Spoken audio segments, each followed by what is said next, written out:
I see that. Okay, I see the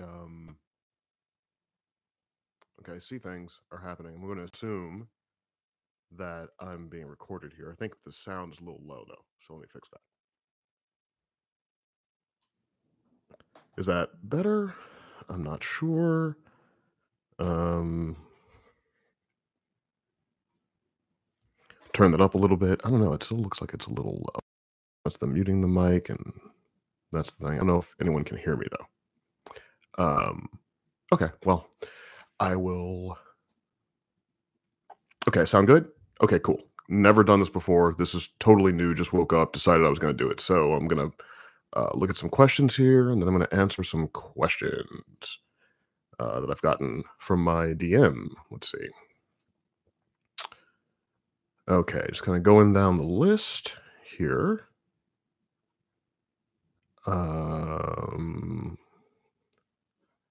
Okay. Here's an interesting question. Mr. Hill, I have a question for YouTube Q&A. Do you need isolation to work? If so, how do you best achieve it? Thank you for your time. Okay. Um, isolation and work. Okay, so the question was, do I need isolation to work? And if so, how do you achieve it? Well, I used to work everywhere. I used to write whenever I could write, anywhere. And I got pretty good at being able to close myself down and focus on what I was doing and not worry about what was happening around me so much. So I would develop a system that lets you focus. I think that's more important than necessarily being isolated or not being isolated or any of that. But habit kind of locks you into being able to create. So develop that habit. And if your life so that you're writing and creating every day, you'll kind of find a way to do it, kind of no matter where you are. It's funny. When I was in St. Louis, my voice is so deep. Yes, my voice is very deep. I am Optimus Prime. So when I was in St. Louis, I had a friend of mine that used to gamble a lot. And we would go out to casinos. Now, I'm not much of a gambler. I like gambling. I like kind of reserving my luck for my job and all of that. So I'm not much of a card player. I play a little bit of blackjack every now and then, but not too much. But I would go with him to the casino, and I would bring a legal pad and a pen. And I would go to the bar at the casino while he was gambling, and I would just write there. And there's all this noise and all this stuff that's going on around me.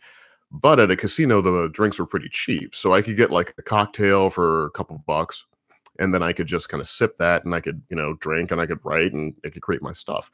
So I didn't really need to be isolated. I just put myself in a creative space. So I would just practice that. If isolation is important to you, but you can't always find a place where you're alone, go out to a public space and try to, kind of focus on a thing. Just go to a Starbucks, whatever it is, and just try to lock into your work and kind of bring your isolation with you wherever you are, and that might help you out. All right. Going down the line here. Okay. I got a question here from Mark. Hello, my dude. Love your Detective Comics work. Thank you. Can you give a little bit of insight into the creation of Karma? He's one of the coolest new villains in a long time. Thank you. Well, thank you, Mark. Okay, insight into the creation of Karma. Well, when I first thought about writing a 5-issue arc of Detective Comics, I didn't know which villains were on the chessboard and which weren't. Tom was doing so many things with his story, and Scott with Justice League. I didn't really know who I could use, so it just seemed like an easier option to create my own villain. And then I thought about what kind of villain I would create, right? Like, what would be the most interesting villain for the story that I'd like to tell? And I wanted to do something ground level. I wanted to do something that was gritty and intense and put the citizens of Gotham in danger again. I definitely didn't want to write a story where it was just about superheroes and supervillains, but the normal people, the day-to-day people, people like you and me that would live in Gotham City weren't involved in the narrative. So I needed a terrorist. I needed a character that would come in and terrorize Gotham and kind of force Batman into action while he's bringing Black Lightning into the story. And I've always been a fan of kinetic villains, hand-to-hand combat, street level stuff. So that's really where Karma kind of began. And the helmet that helps him read minds. Well, that's from my experience when I used to train. I haven't been a serious martial artist in a while, but I used to train pretty significantly.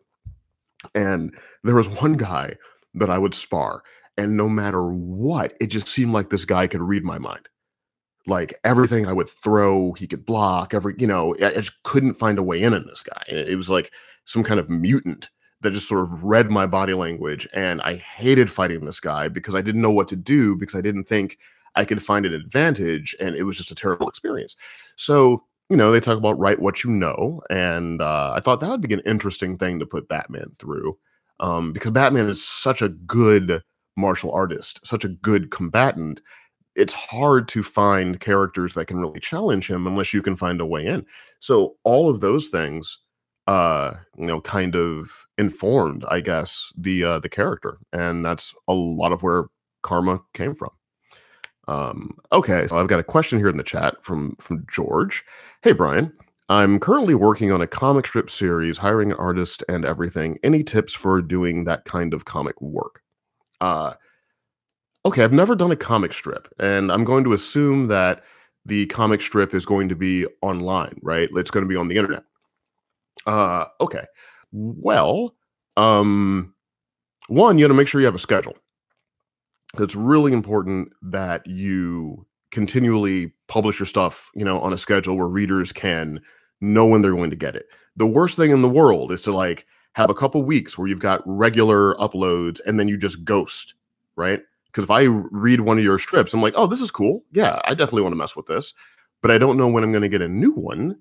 Then, I'm going to probably stop following it and find something else and all that. So the first thing you want to do is make sure you've got a creative team between you and the artist and all of that to regularly upload your stuff. And that might mean banking a bunch of strips so that you can upload them later. Outside of that, if you can find something to pay the artist, it makes it a little bit easier. It's hard to work for free. Writers tend to get a lot of credit for the storytelling. Artists don't as much. That's not fair, but that's just what happens. So I think it's good to pay an artist something to stay consistent. Beyond that, use social media to your advantage and get people aware of what you're doing. Like get people to signal boost your stuff and just sort of build your audience that way. But it's really about consistency. Audience building right now, I've got 4 people in the chat looking at me right now, but this is the first chat and I just did suddenly. No one expects me to be here. But if I continue to do these things once a week and I upload them regularly, audiences will build and build and build. So you have to be patient. You're not going to be able to get a huge audience from the beginning, but don't let that discourage you. It's all about growth. If you got one person and they tell another person and then they tell another person, eventually you'll build a large audience. So don't plan on doing something for a short while to get a huge effect. Build your project in a way where you can do it for a while. Think about doing it for a year, right? If you can do it for a year, then I think it's a worthy endeavor. So I guess that will be the end of that question. Let's see what else I've got here. Scrolling down. Okay, I've got a question here. What is your favorite DC character? And what's your favorite character that you've written for? And that's from Vinicius Quintel. Okay, favorite DC character, and what's your favorite character written for? Well, boring as it is, Batman is probably my favorite character. But Batman is a lot of people's favorite character. Batman was certainly the character I read the most growing up. I was a Legends of the Dark Knight, Shadow of the Bat, Batman, Detective Comics kid. My long boxes back home in my family home in St. Louis are all filled with Batman. So Batman's probably my favorite character. Now, the character that I've enjoyed writing the most so far, well, in Michael Cray, the series I'm doing that's connected to Wildstorm, to The Wildstorm, Warren Ellis's work.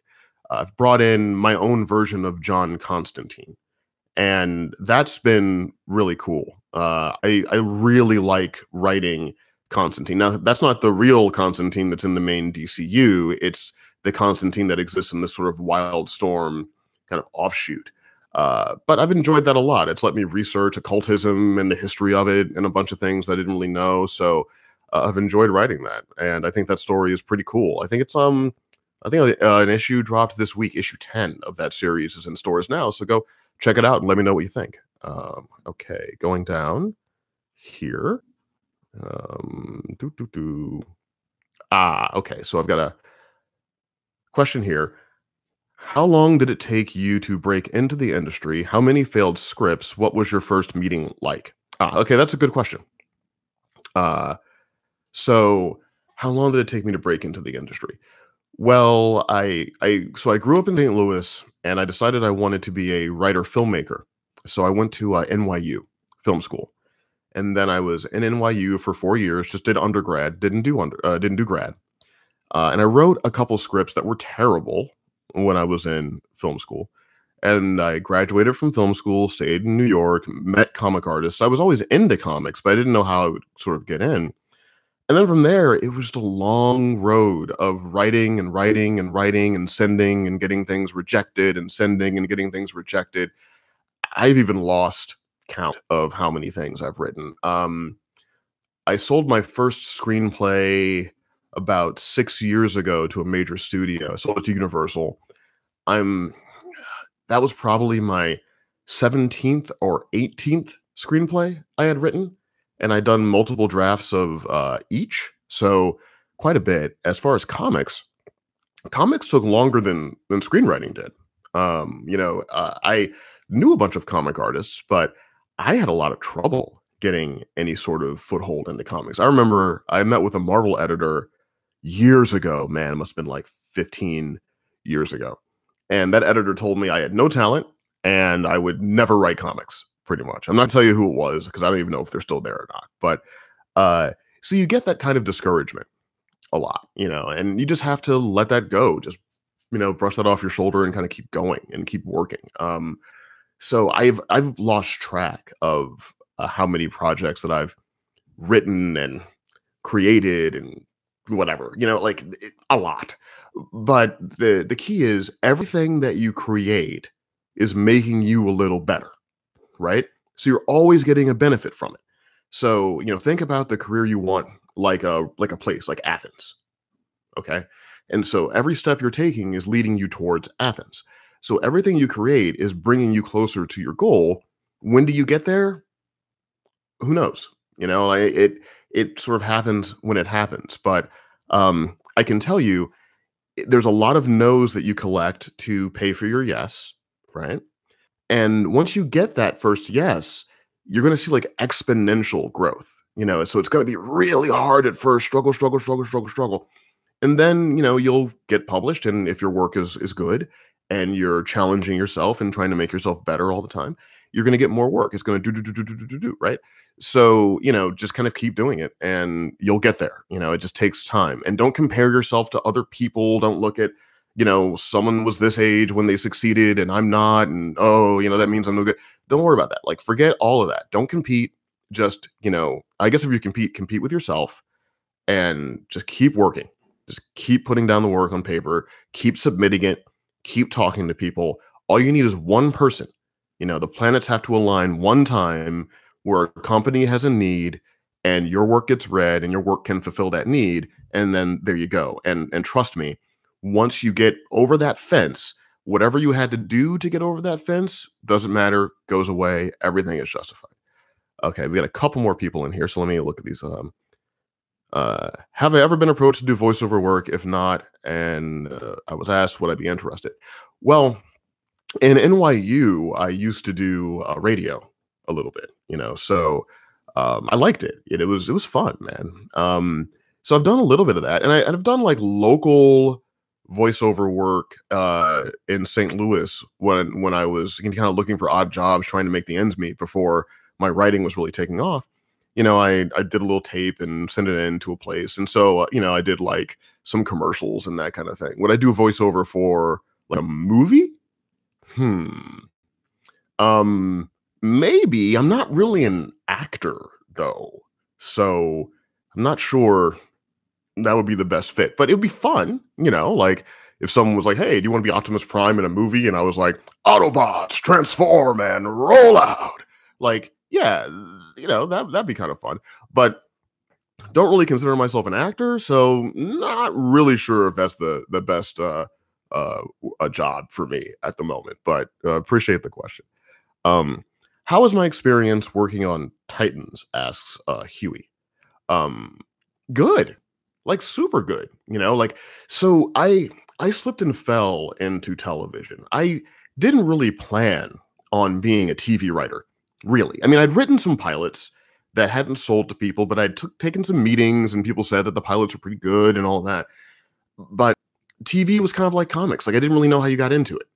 And uh, Mark Verheiden, the showrunner of Ash versus Evil Dead, he read some of my TV work and asked me if I wanted to work on that show. Season 3 is the one I worked on. I think I did episode 8. It's called Rifting Apart, I think. So that was my first television experience. And so, it kind of got me into it a little bit. And then right after Evil Dead, I got a call to meet with Jeff Johns about Titans.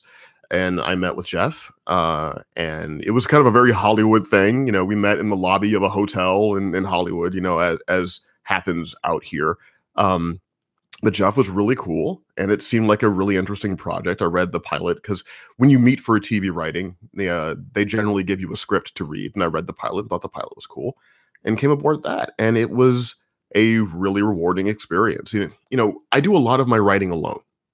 I'm in my home office right now with my Craig Drake Ghost in the Shell poster, behind me because Craig Drake is awesome. You should go pick up his work. It's super, super good stuff.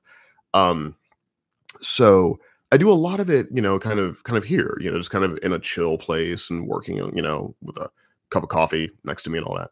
So being able to go into a TV room and work with other writers and see how other people break story and how they perceive the world was really helpful for me. It gives you sort of different ways to do it. It's a bit like fighting, like if you've got a way you like to size up and work, and then you work with some other people and they have different ways that they, the footwork is different or the way they throw combinations is different. It kind of helps you kind of figure your own stuff out. So it was a really awesome experience kind of all around. I mean, I've been really lucky and I've been able to do a lot of things that I wanted to do a very long time. And so I kind of figure, for me, I'm almost in the bonus round of life a lot, because I've gotten to write Batman. I've gotten to work on TV shows. I've sold a few screenplays, So I'm in a place where I kind of enjoy everything that I'm doing, because the journey from St. Louis to here was a pretty long one, and I'm sort of happy to be here. Okay, follow-up question from Huey. What do I think about the negative reaction so far to Titans? Well, I mean, they're reacting to some marketing and all that. People have to see the show. Whenever it comes to anything that you're making out there, you do the best you can to help the process, to write the best stuff you can, and it goes out there and people either like it or they don't, and I don't take criticism personally. And in a collaborative thing like a television show, there are so many people that are working on things and trying to do things that there's so many choices being made. You can't internalize that. What I hope is people who love these characters, are excited about them being in live action, who want to have a great experience with the television show. I hope that's the experience they have. I mean, that's kind of always my feeling is I hope everyone enjoys the work that I'm part of. And, if they don't, well, I'm sorry about that. But, maybe, you stick with it. Maybe, you'll find things in there you like if you haven't liked what you've seen so far. I don't know. I mean, criticism is kind of part of the job. And I guess if you can't take criticism in this job, it's going to be a hard one for you. But I have a pretty thick skin, so that kind of stuff doesn't really get to me. Anna is also really pretty. I think she'll be great. You met her. Yeah, I met all the actors. So when you're working on a TV show, Sometimes, not always, but sometimes you'll be sent to the place where they shoot the show, right? So you'll be was acting in the episodes that I'd written. I was in Toronto for about 6 weeks because the two episodes I had worked on they were getting shot back to back.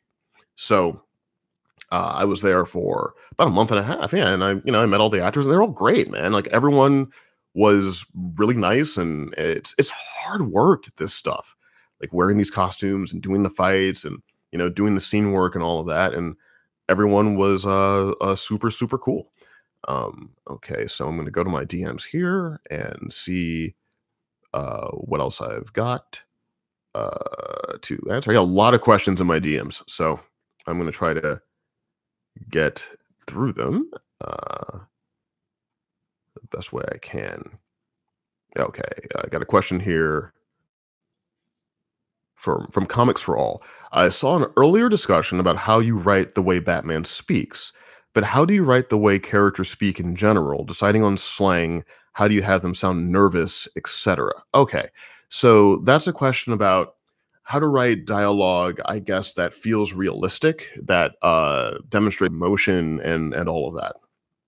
Well, I do a lot of listening. So one of the things I'll do is I'll go to a coffee shop and I'll have a cup of coffee and I'll just sit there and I will listen to the conversations around me. And I'm not eavesdropping for personal details or anything. I'm just listening to how people communicate, like how they actually talk, how they express things. Even glancing and looking at body language and all of that. Like you just sort of have to absorb those things from the people around you. I guess it's similar to an acting process. And I've taken acting classes. I am not an actor, not an actor, but I've taken some acting classes, communicate in different ways, what emotion does to language and all that. So I think that's a skill you sort of pick up just on the fly by practicing it. It's just something that you want to continually do.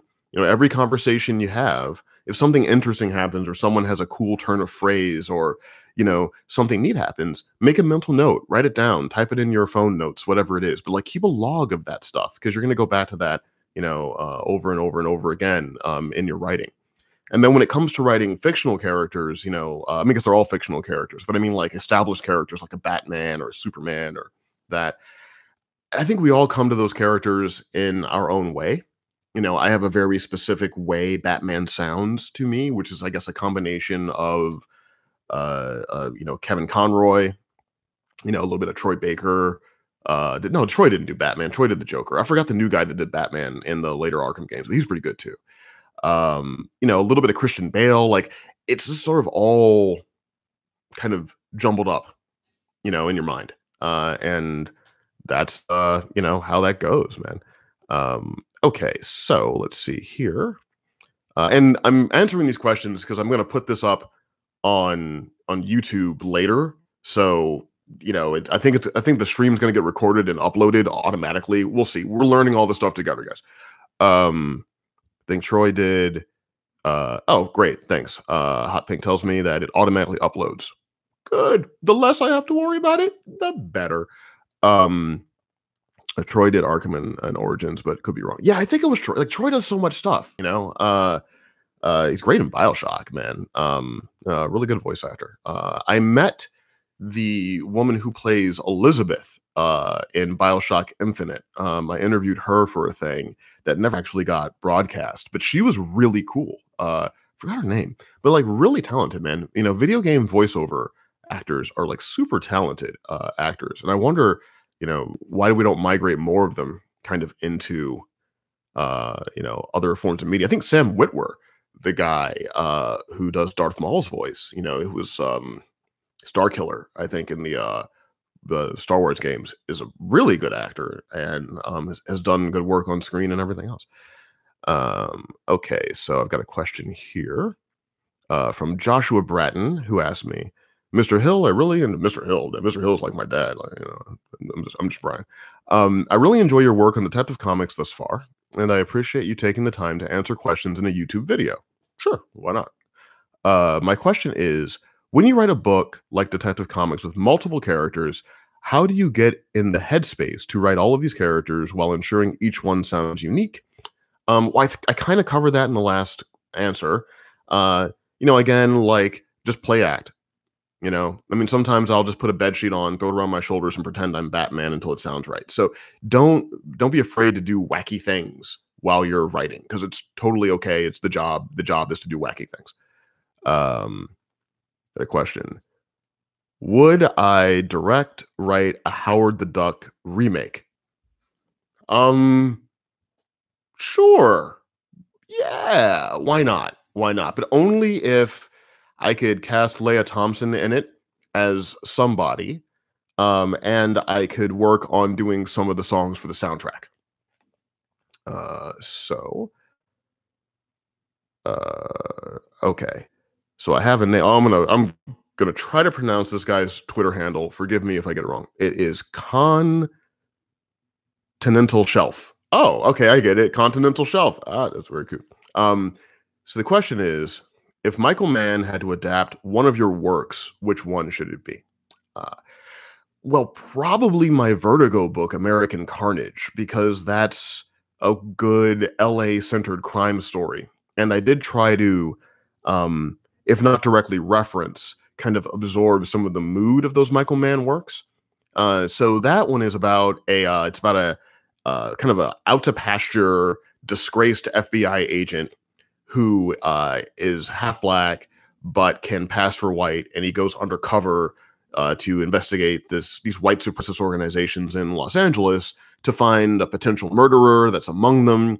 And then he gets in there and finds that they're like kind of complex and layered, and there's all these ambitions and all of this.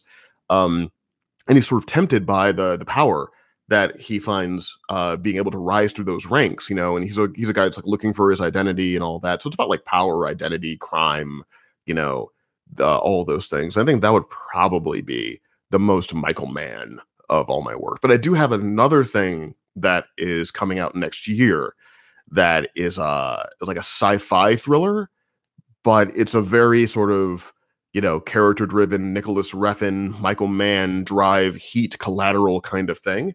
So that might be a better job, a better thing for someone like Mann to do.